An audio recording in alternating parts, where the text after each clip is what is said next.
Assalamualaikum warahmatullah. This will be the fourth lab of your EEE 4862 PLSI Design Lab, and it will basically be on RTL Synthesis using Cadence Genus. So we're gonna do RTL Synthesis using Cadence, and the tool that we're gonna use is Genus. And the name of the experiment is RTL Synthesis Gate Level Implementation of a Full Adder using Cadence Genus. So basically we're gonna use a full adder as an example, and we're gonna do the RTL synthesis for the full adder circuit. So let's get started. So the first question that comes to our mind is, what is RTL? I'm sure you guys know already since you have already done 3 labs on this course. So it should be pretty clear. Still, just to recap, RTL basically stands for Register Transfer Level.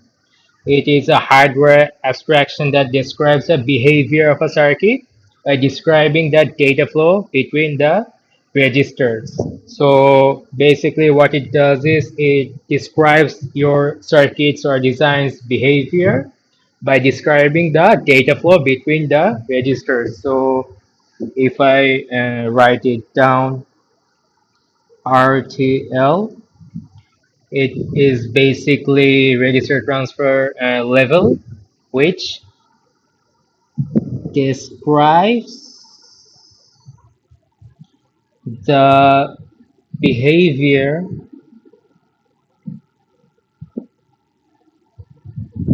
of a circuit via describing the data flow between the registers. So this is what basically RTL stands for, and it is written in Verilog or VHDL,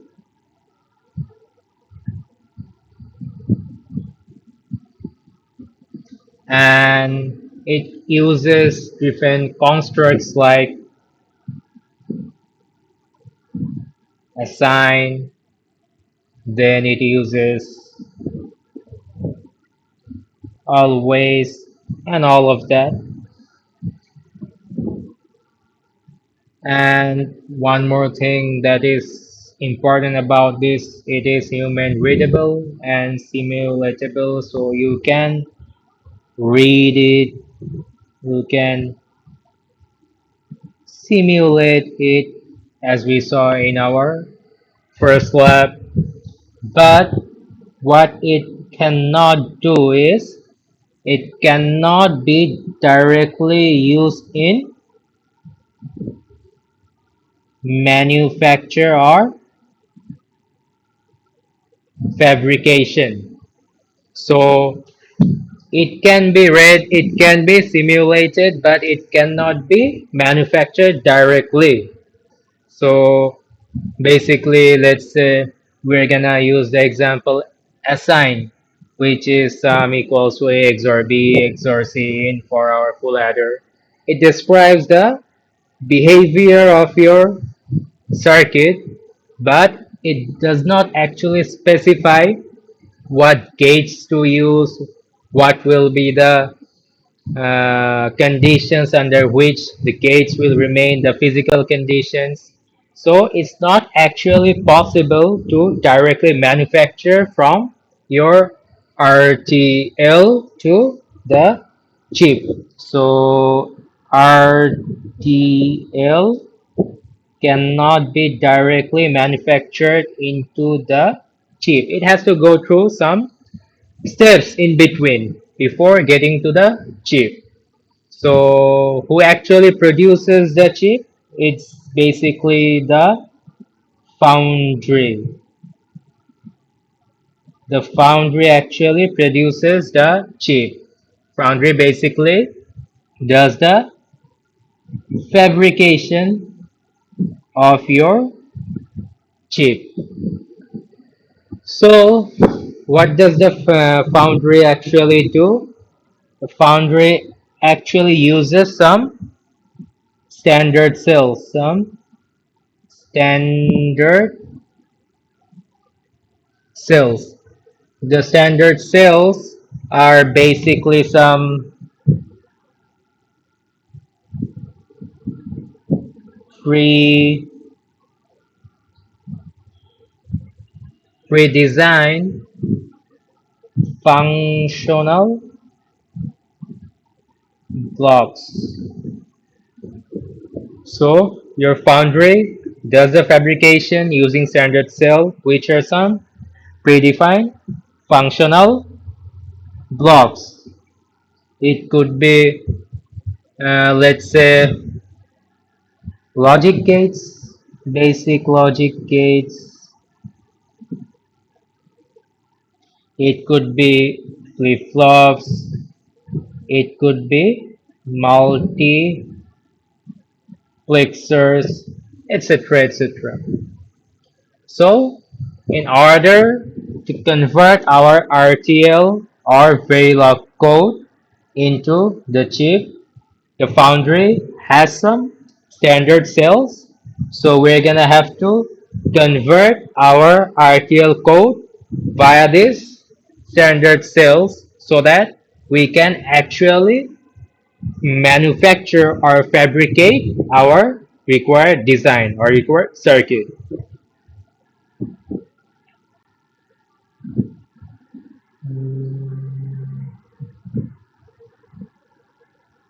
All right. So that was all about RTL. Now the next question that pops up is what is RTL synthesis and why is it actually required? That is our question. So if I just put it bluntly, RTL synthesis is a process of automatically converting a high-level hardware description such as your Verilog or VHDL code into a gate-level netlist. So we're gonna have to convert our Verilog code into a gate-level netlist. So what is a gate-level netlist? So mm,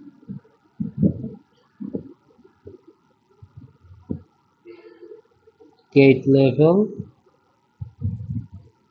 netlist. So your gate level netlist is basically a representation of the circuit using the interconnections of your standard cells. So your circuit may have one or multiple standard cells. So the interconnection of those standard cells and representing those interconnections is basically what your gate level netlist is. So I can define it as a representation of the interconnection of the standard cells. So your standard cells, if there are multiple standard cells, then there will be interconnections. So the list of all those interconnections is basically your gate level net list. Now, what is this synthesis and what is this gate level net list? So if I use some analogies, so your RTL, your RTL basically describes behavior, the behavior of your design or circuit. And your get level netlist, your let me just write get level netlist in this acronym. So your get level netlist basically describes the physical connections.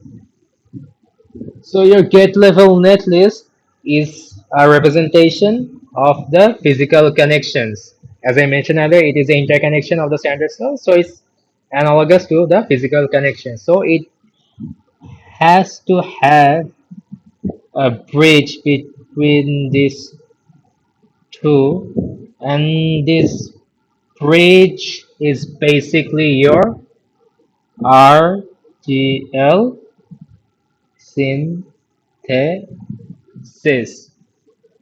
So your RTL synthesis is actually the bridge between your RTL code and the gate level netlist.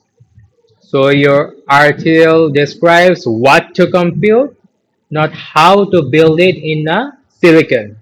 And that job that building it in a silicon is done by your gate level netlist, and we can achieve this gate level netlist via our RTL synthesis. So every logic operation must be mapped to a real fabricatable standard cell. So the logic within your behavior has to be mapped to a real fabricatable standard cell. And the synthesis optimizes for area, speed, power simultaneously, blah, blah, blah. So yeah, synthesis, it just on what should I say? It just won't produce the desired output. It will also take into account. It will also take into account your speed, your area, your power consumption as well. So this is the main function of your RTL synthesis, providing a gate-level netlist composed of standard cells from a specific technology library. So yeah, one more thing is a specific technology library. This specific technology library is a library that is provided by the foundry. You won't produce it, or you won't have to write any codes for this library. You'll just have to, find the path to the library inside your cadence. That's all you're gonna have to do. And in our case, we're gonna use slow live, slow live. We'll see those things later on. We won't go into details right now. So what I intend to do right now is basically make you guys understand what the RTL synthesis is. So it basically maps the logic, and it produces a gate level netlist of the standard cells, and that will basically translate to the actual silicon chip. So another analogy that I can use is your C programming. Your C programming.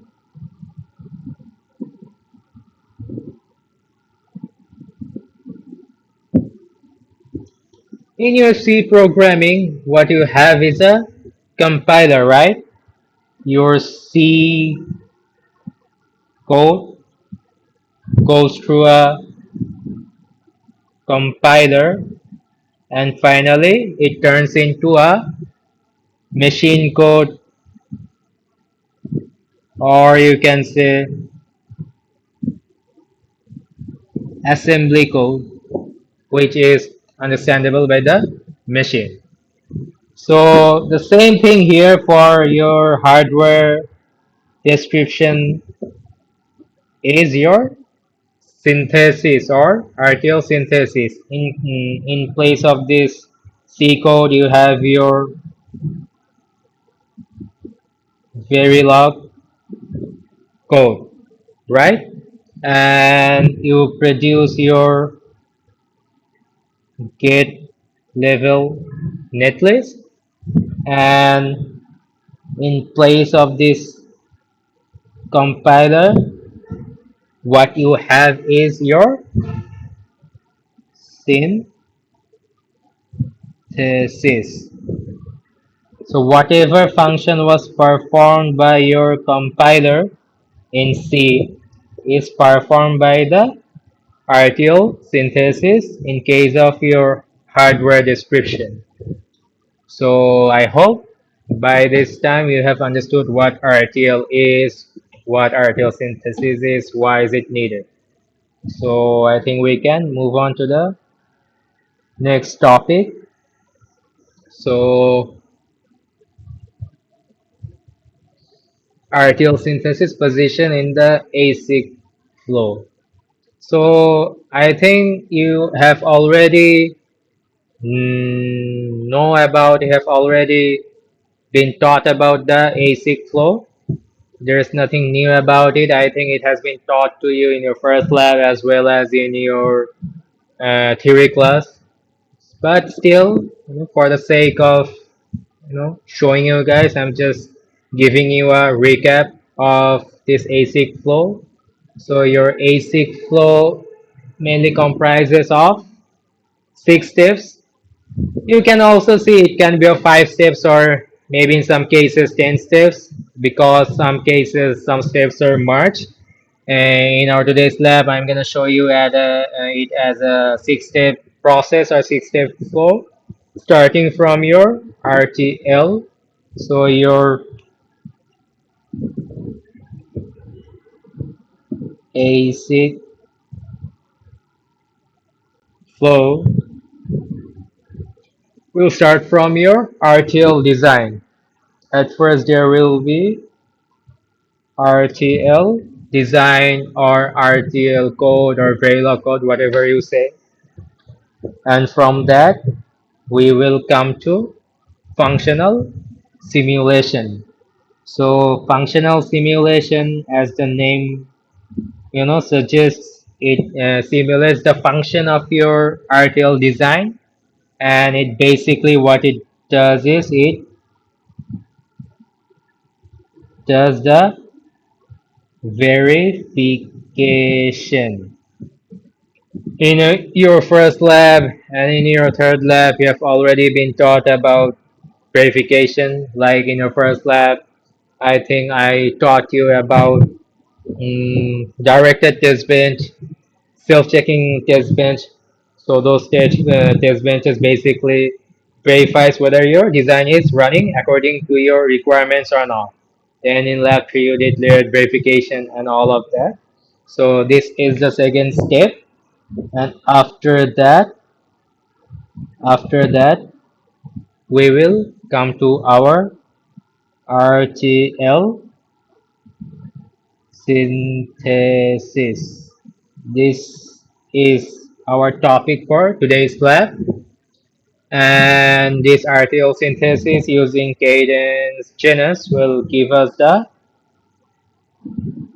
get level netlist. Get level netlist. And using the get level netlist, the physical design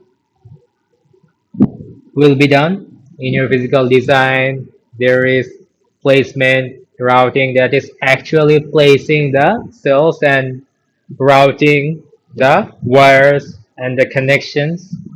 And after that, there is your checking, like the STA checking, your DRC checking, your LVS checking, all of that.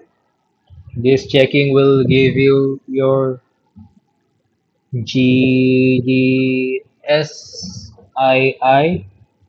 This GDSSII is basically a final chip layout or a final, that's a silicon chip layout which will finally be used in fabrication.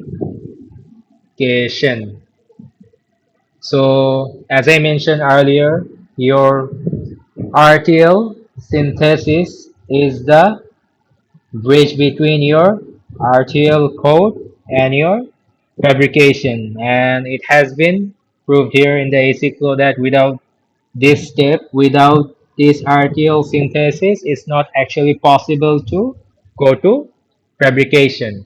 And this RTL synthesis will be our topic for today's lab. So, what does this RTL synthesis require and what does it produce? So, at first, it requires it requires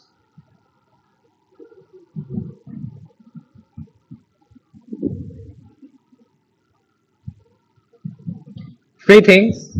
The first one is your Verilog RTL, obviously.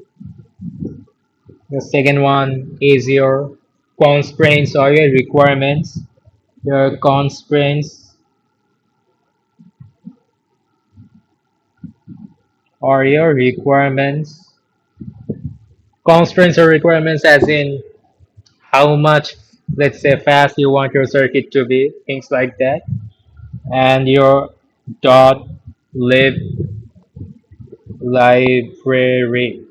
As I mentioned earlier, you need a library which will be provided by the foundry. So these are the things required for your RTL synthesis and the things that it's gonna produce. The things that your RTL synthesis is gonna produce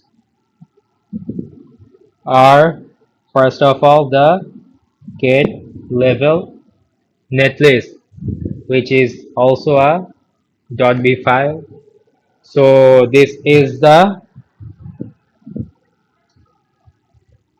main output of your RTL synthesis, and it also has some reports. Your output has some reports as well. These are your mm, area report, which is your silicon footprint. Then there is your timing. Then there is your power consumption. Then the number of gates. All of these things are produced after your RTL code has been synthesized. So your area report gives you your silicon footprint. Your timing report gives you your propagation delays and slack. Your power report gives the leakage, dynamic power, gate report, standard cells use, the numbers of standard cells. So these three, or I should say these three, four reports are the reports that are produced from your RTL synthesis, but the main thing is your gate level netlist. This is the thing that will be used in your physical design, in your physical design, and ultimately be used in your fabrication.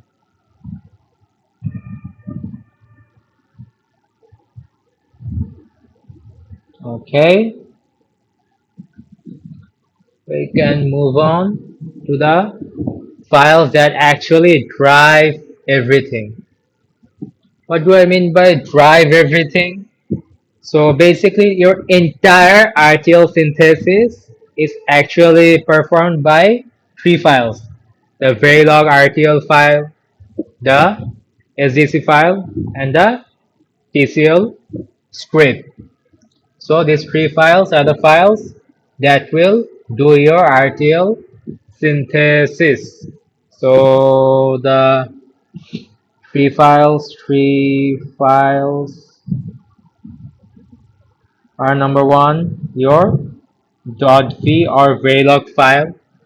It is a file that contains your logic or circuit behavior, and it basically tells you what to build. So your .v5 will tell Cadence what to actually build. So this is the first file, and secondly we have our SDC file. SDC file. SDC basically stands for synopsis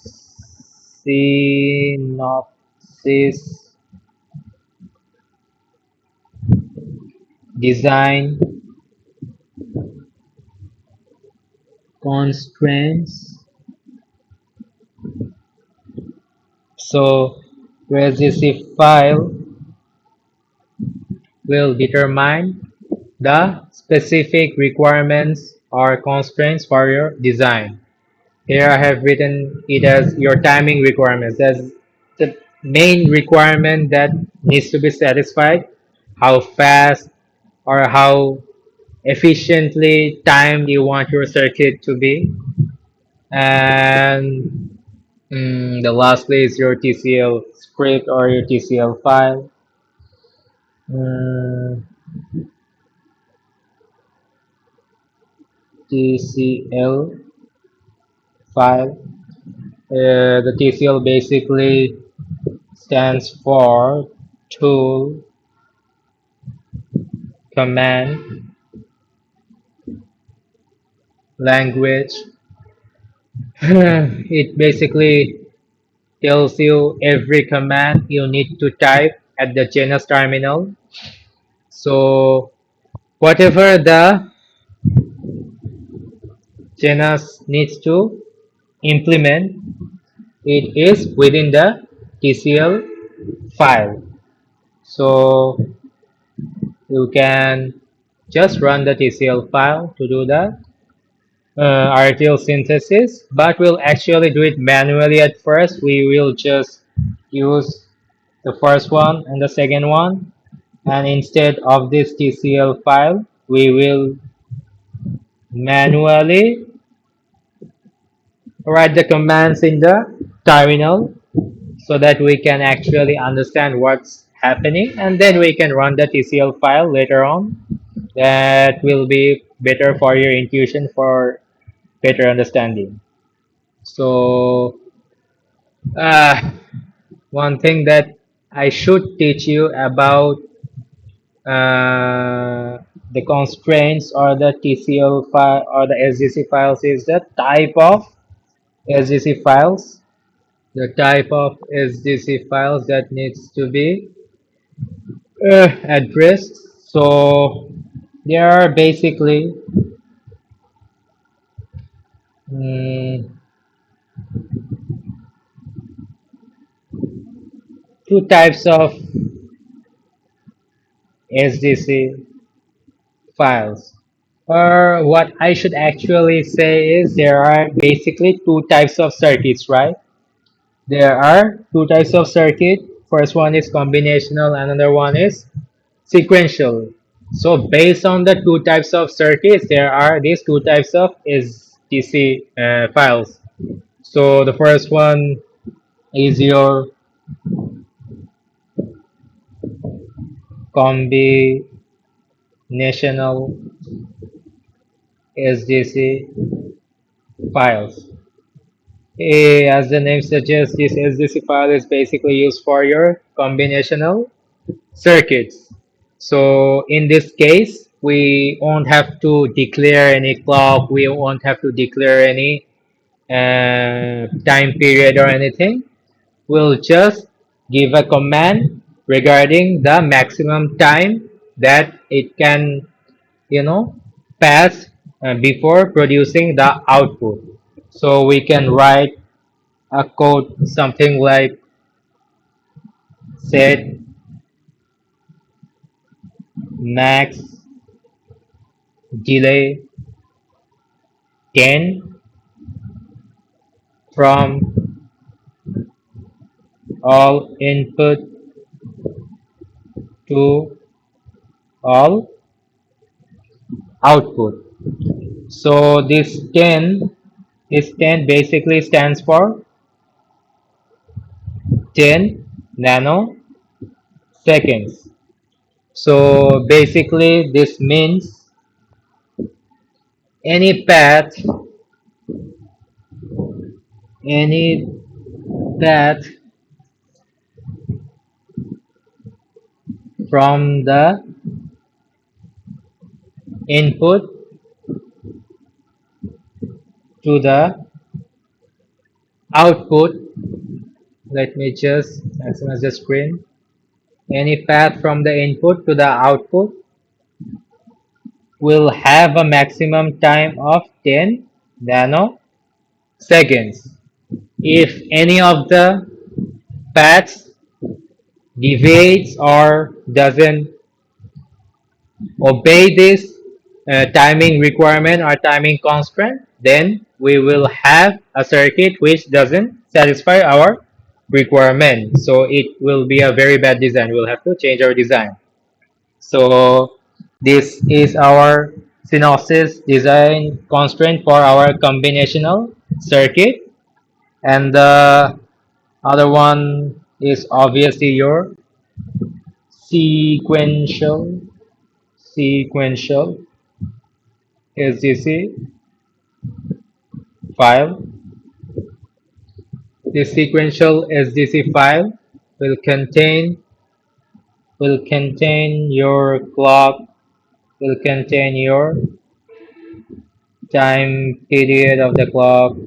It's gonna contain your delay in input, your delay in output as well. So this sequential SDC file won't be taught to you in today's lab, but it will come handy whenever you're gonna try to do RTL synthesis of any sequential circuit. So in our today's lab or in this lab, we'll basically do combinational. We're gonna basically write a combinational SDC file for our full adder, because as we know, our full adder is a combinational circuit, right? It doesn't require any clock. It doesn't require any previous input state. It just depends on the current inputs. The output just depends on the current inputs. So it's a combinational circuit, and for that we're gonna use the combinational SDC synopsis design constraint file. So I hope this topic is clear.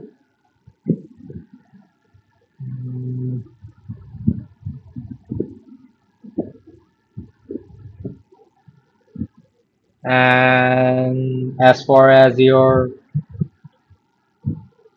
TCL file is concerned, as I mentioned earlier, we can do it manually. We can do it manually, but it would take some amount of time. It would take, like, let's say for this full adder, it ain't gonna take much, but at least it's gonna take, let's say, 5 minutes. 5 minutes to run those things one by one. It's gonna take more than 2 or 3 minutes. Let's say 5 minutes. But if I just run the TCL file, it's gonna take 5 minutes manually. But if I just run the TCL file, it would take just like 10 seconds to complete the RTL synthesis. So we are getting an advantage in speed. So we're gonna be able to do the RTL synthesis a lot faster if we use a TCL file instead of manually writing all the commands.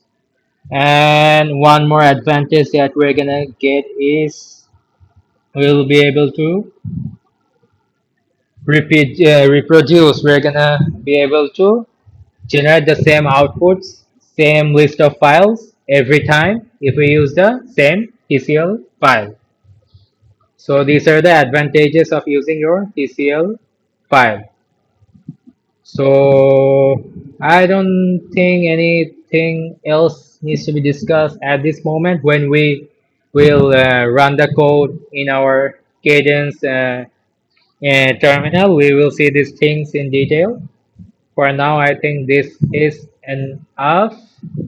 So I can discuss about the full adder circuit that we're gonna implement. So it will have three inputs A, B, C in, and it will have two outputs. It will have your sum and C out. You know the formula for sum. Sum is basically A XOR B XOR C in, and your uh, C out. C out is basically A dot B or B dot C in or uh, A dot C in. Something like this. I won't go into details. You guys know about this a lot better than I do, I hope. Uh, I think we can go back to our slide. So the thing that I would like to discuss is our project files and the directory structure. So project files are just, let's say, project directory or directory. So our project directory tree will contain one, two, three, four, five. It will have five different folders under a single folder. Why are we having this five folders? Why can't we just have a single folder? The reason is, of course, there is a certain convention, and this convention dictates that there has to be separate folders for your RTL file, for your SDC file, for your library, for your TCL file, and for your outputs. So your main folder, which I'm gonna name as full adder lab 3, will have five different subfolders. The first one is your RTL. The second one is your constraints. Thirdly, there is your lists folder for your library. Then there is your synthesis folder, and then there is your output folder. Each folder serves a different cause. This is for your .b file, this is for your .sdc file. Lists contain slow dot lib.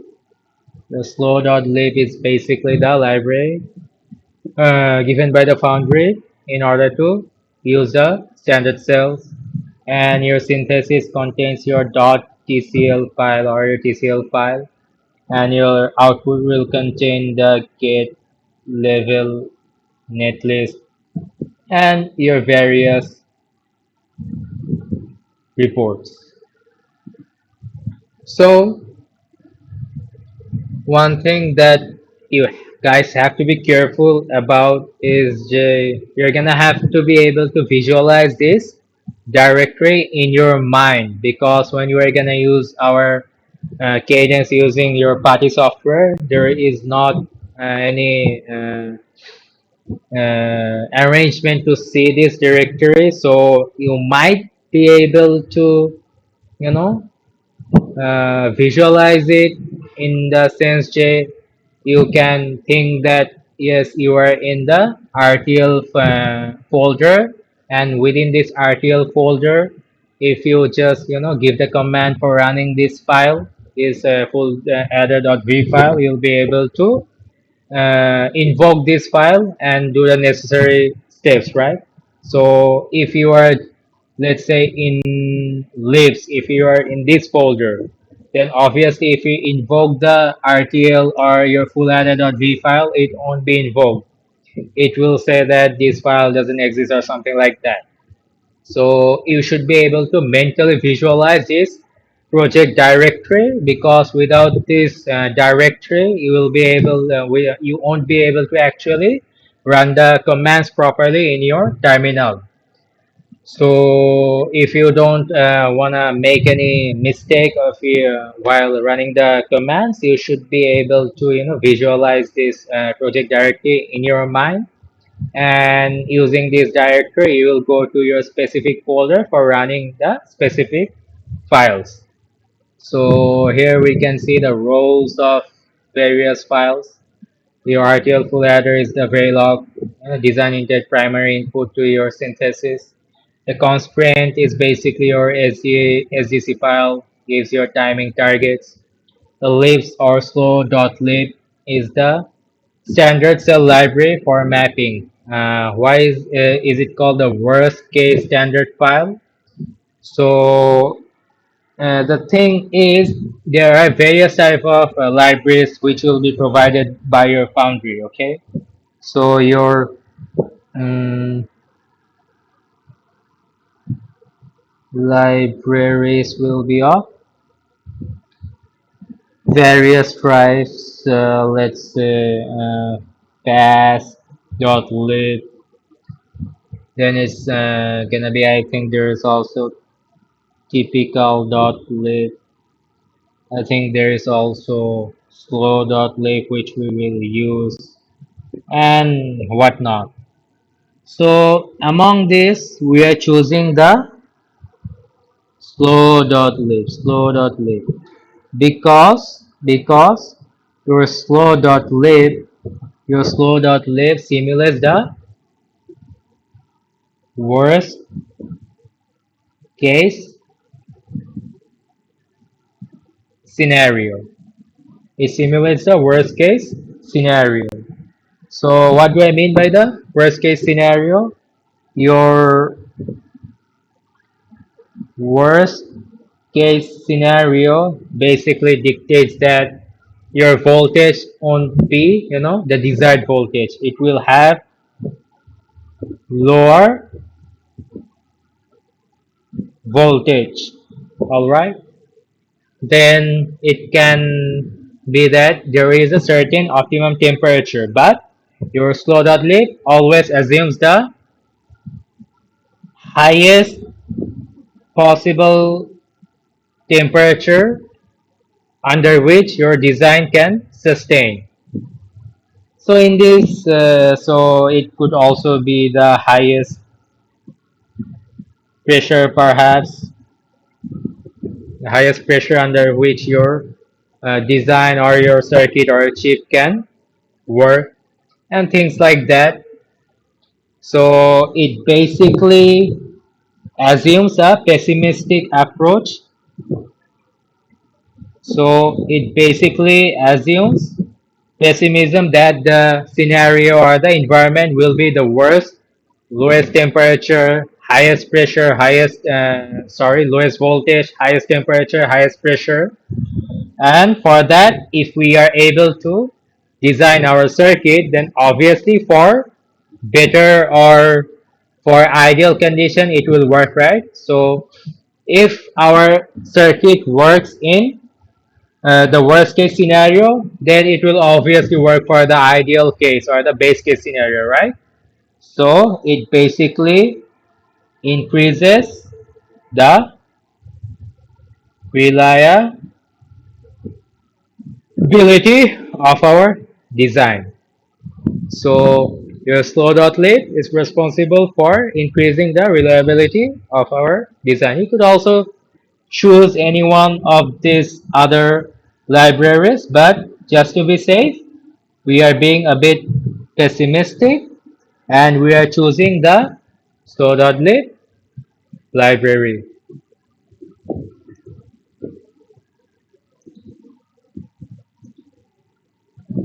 All right, moving on. So these are the various commands that comprises our synthesis, and these are kind of a sequential list of commands because if you invoke a single command before it's supposed to be invoked, then your circuit or your RTL synthesis won't work properly. So your synthesis commands in your synthesis commands is basically a sequence sequence of commands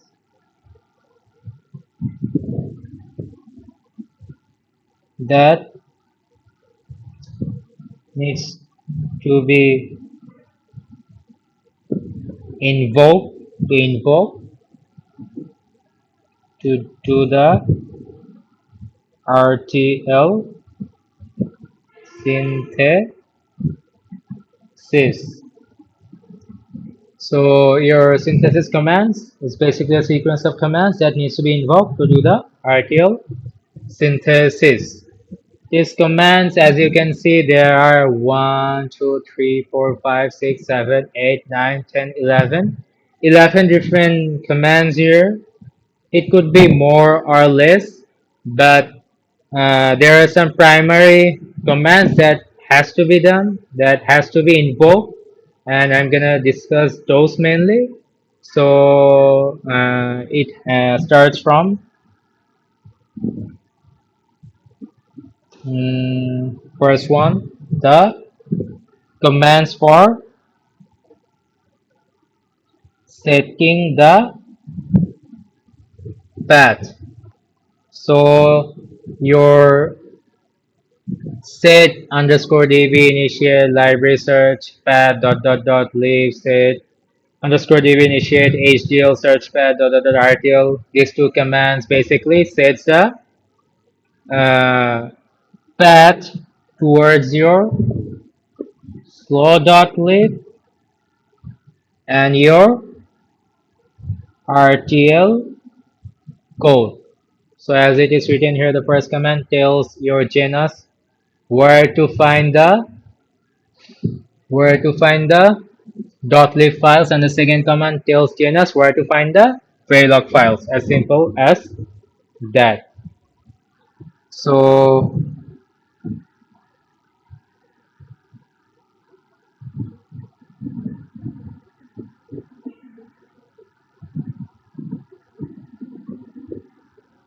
secondly, secondly, what we have is our reading commands. Our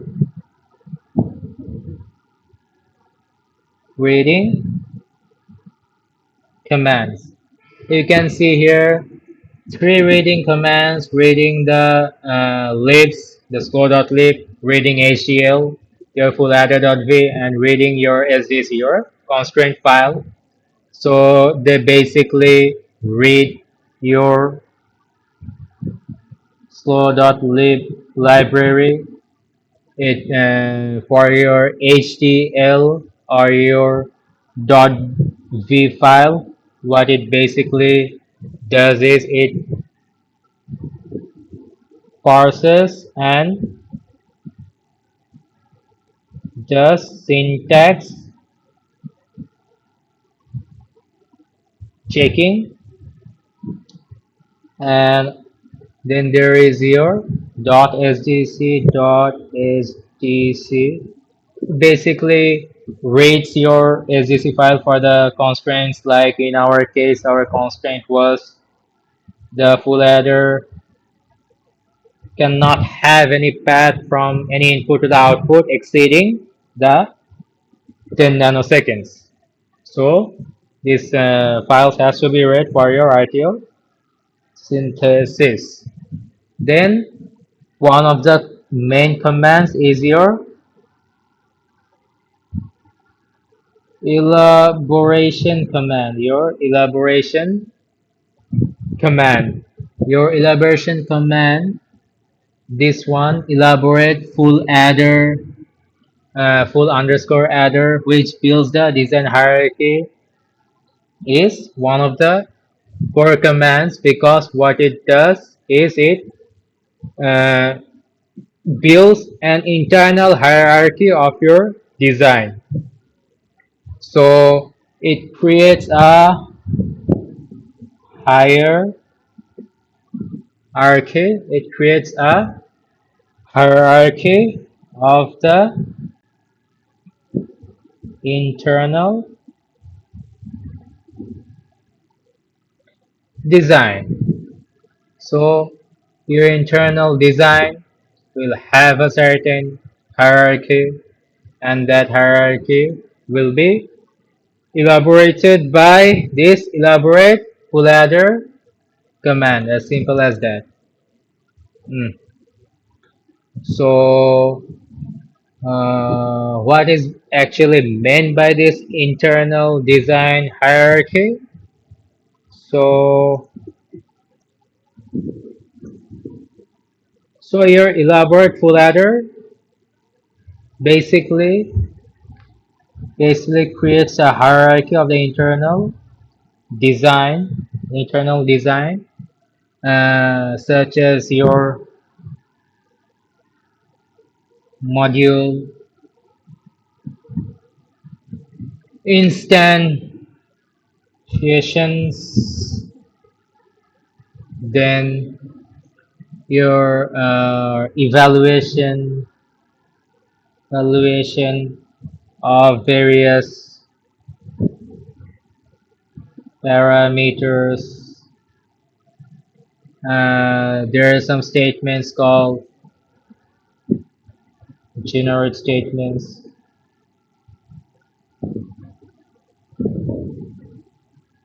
These things are evaluated.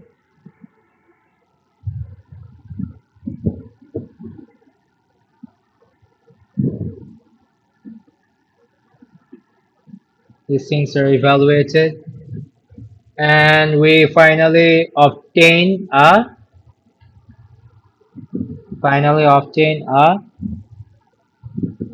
I can say something like of a flattened internal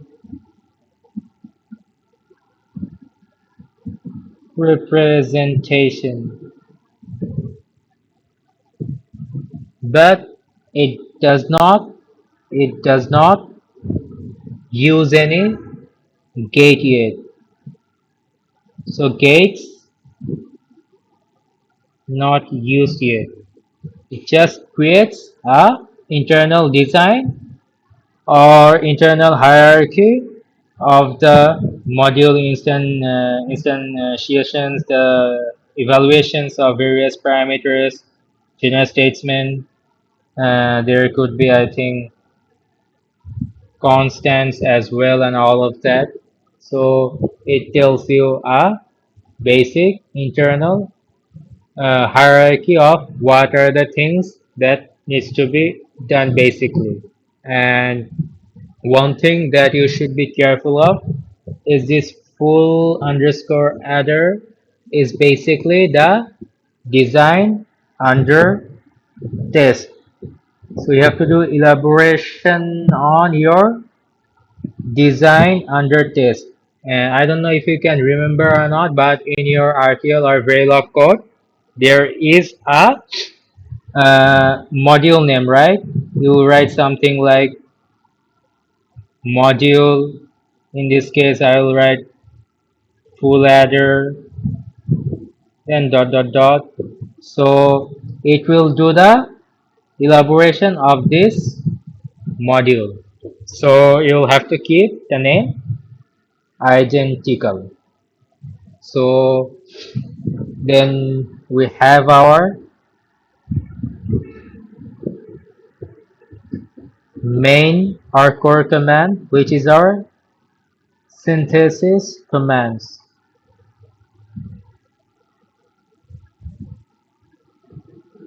our synthesis commands. This is our core of our RTL synthesis. Our RTL synthesis is basically done by these three commands that I'm gonna discuss right now. The first one is your scene generic, then is your scene map, then is your scene op. So what do these commands do? The first one is your scene generic. So as it is written here, technology independent optimization. By technology, here it basically means standard cells or your library. So it is basically a library independent optimization. So it does not actually use the standard cells from your library. What it does is it converts your RTL to some generic generic logic gate representation. Your generic logic gates such as your AND gate, OR gate, XOR gate. So it is not actually tied to your specific library cells, but it gives you a abstraction of the general or generic logic gates. So it doesn't actually use the standard cells, but it actually gives you a abstract representation using the generic logic gates, your AND or NOR gates. Then there is your scene map. Scene map basically replaces the generic gates by the standard cells. So generic gate, generic gate to your standard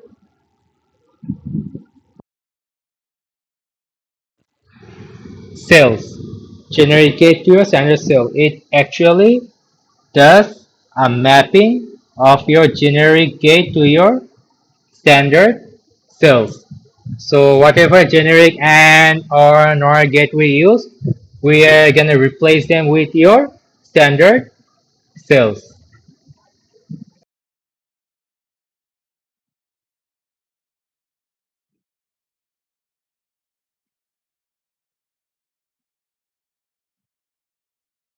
So if I write it a bit more clearly, things will be a bit more clear.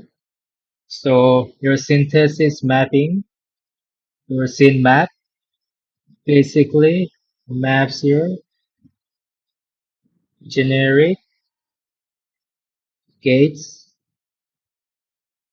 generic gates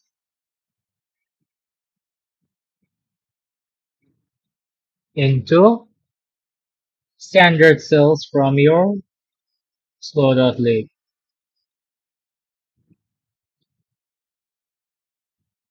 from your slow.lib. So it basically does mapping. So one thing that you should know is that if the library contains a complex macro cell that exactly matches the design specifications, then the cadence genus maps the entire circuit using that single cell. And this is exactly what happens in case of our full adder, which we will see later on. So let's say there is a library complex cell, there is a library complex macro cell which satisfies the design specifications.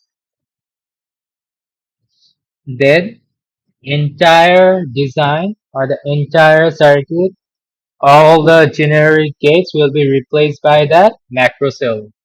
So entire design will be replaced by our complex macro cell.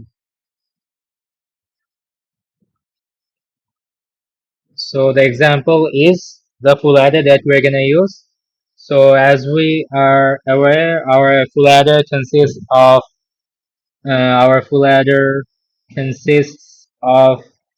XOR gates, AND gates, and OR gates. So this generic XOR and OR gates describes the behavior of our full adder. But after we use the synthesis mapping, after we use our synthesis mapping,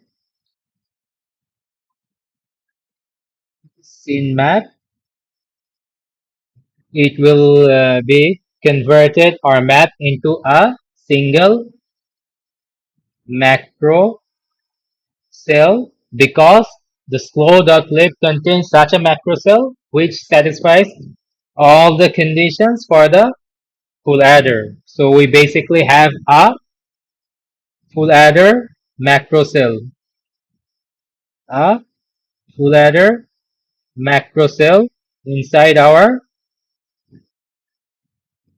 slow.lib. So our slow.lib contains a full adder macro cell. So our AND gate, XOR gate, OR gates are mapped into this full adder macro cell.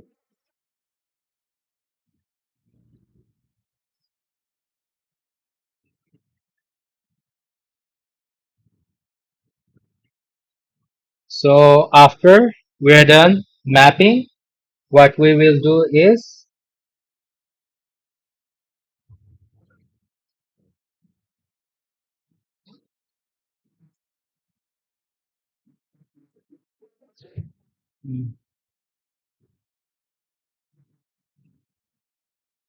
we will optimize our circuit.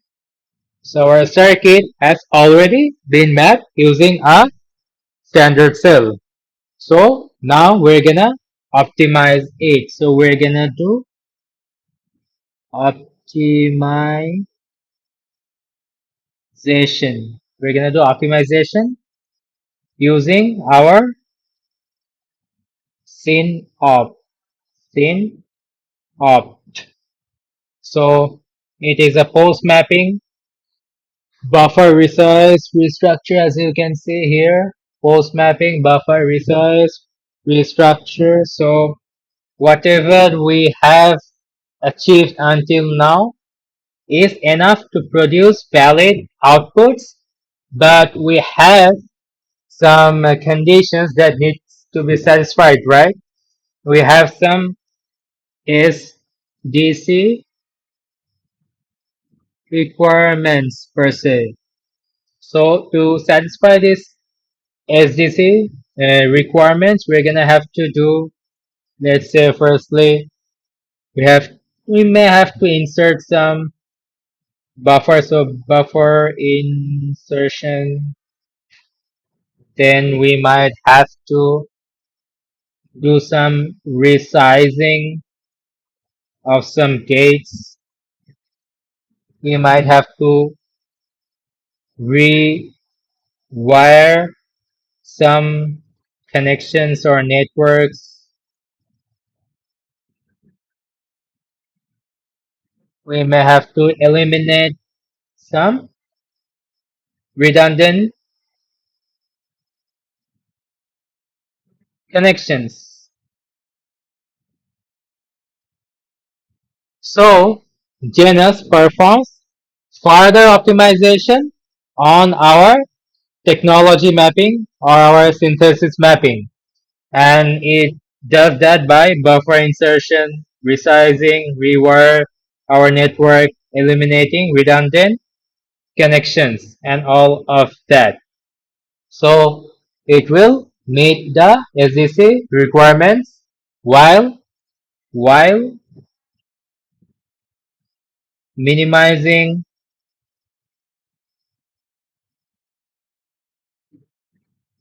our area as well as power. So it's not just about the SDC or timing requirements, it's also about our area and power. The area has to be kept as small as possible, the power consumption has to be as low as possible. So our synthesis, which is our core part of synthesis, has been done. We just have two more steps, which is basically writing our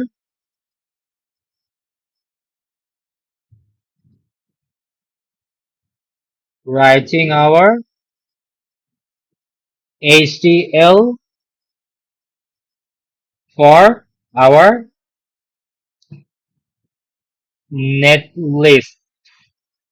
So we have internally created the netlist, but we haven't written any code. We don't have anything to show for it, right? So we're gonna write a HDL code for our netlist. In our case, we have written it as our full adder netlist.v, which will contain the netlist for our full adder circuit. And there is another command here which is optional: report area, report timing. So instead of this, we can just use report. We can use just report to see the output in terminal. This is what we'll do well manually running the RTL synthesis, or we could do is report, let's say, area for creating a dot rpt file. In our project directory there are few files in our output like area.rpt, timing.rpt, power, gate count, and all of that. So all of these files I created using a report area, report timing, then report uh, gate, report gate, and there's report power, report power. So we can manually write the report command to show the output in the terminal, or we can create files for our area, timing, gate, power, and keep it in our project directory and see it later on. Or we can do both as well, depends upon our necessity. And that basically marks the ending of our RTL synthesis. So these are the steps that are followed while doing our RTL synthesis, the core being the synthesis command, the generic synthesis, the synthesis mapping, and the synthesis optimization. And we have to be sure of the sequence. We cannot just do synthesis before reading our constraint. If we do the synthesis before reading our constraint, then our timing requirement won't be satisfied. And we cannot do the synthesis before, reading our files as well. And before reading our files, we'll have to set up the path to our files as well. So we'll have to at first set up the path, then read the files, read the constraints, then do the synthesis, and finally generate the netlist and report. So this was all about our RTL synthesis using cadence genus. In our next video, we will see how we can actually use the cadence for doing this RTL synthesis. Thank you. Jazakallah.